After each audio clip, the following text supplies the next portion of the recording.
မြတ်စွာဘုရားရှင်ကိုတော်မြတ်ကြီးကဆုံလာဆန်း14ရဲ့ညနေချမ်းဘုရားဖြစ်ခံဒီဟာစัจ java လာတိုက်တောင်းကနတ်ပြမပေါင်းနေလာလိုက်တာဘာဖြစ်လို့တော့မေဘုရားဖြစ်တဲ့တွင်နဲ့ပန်းကတ်မဲ့ရေချမ်းကတ်မဲ့ထီပြူမုံမဲနဲ့ဟာကိုလှူချင်တာလေးနဲ့လာကြတာပေါ့စัจ java လာတိုက်တောင်းကနတ်တွေနေရလှူတာကိုစူလွန်းလို့ဘုရားလောင်းကမျက်လုံးလေးဖွင့်ကြည့်ဘာဆန်လဲဆိုတော့အော်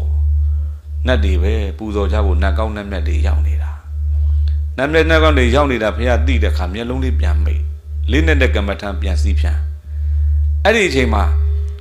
နတ်ပြည်6ဓာတ်မှာအမြင့်ဆုံးနတ်ပြည်ပေါ့ပရဏိမိတ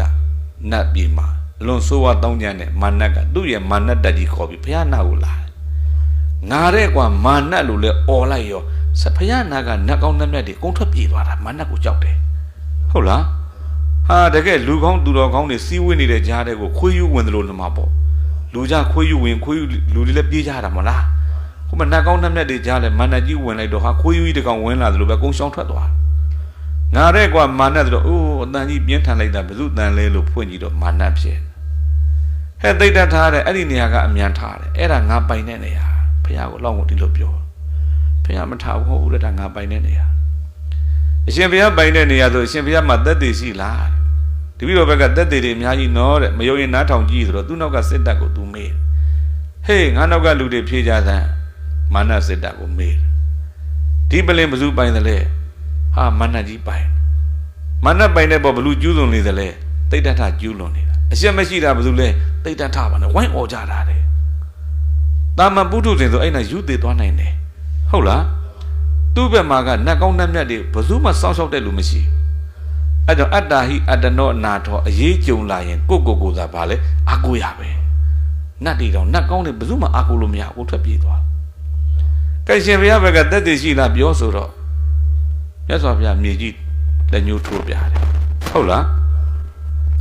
အဲ့ဒါကိုဂုမိဖတ်တမုဒ္ဒရာဒီလိုခေါ်တာပေါ့ဘုရားလေးလေယေတနာဘုံခေဥဒ္ဒနာတွေလက်လေးဒီဘက်ကနေချပြီးတော့ဒီလိုလှုပ်တာအဲ့ဒါမြေကြီးကိုသက်သေပြုတာ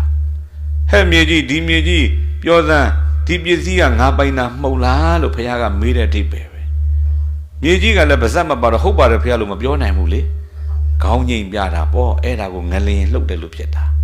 မာနကလာတာကစင်စည်းပြီးတော့လာတာဂိရိမေခလာစင်ကြီး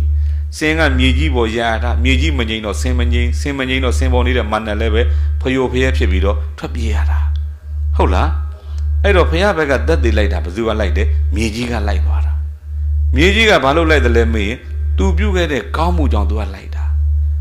မပြောတော့လဲပြောတယ်လဲကဲတဲ့ကိုဖြစ်နေတာကဘာလဲမေးဟုတ်တယ်တဲ့ဒီပလင်ဘုရားပိုင်တာဟုတ်တယ်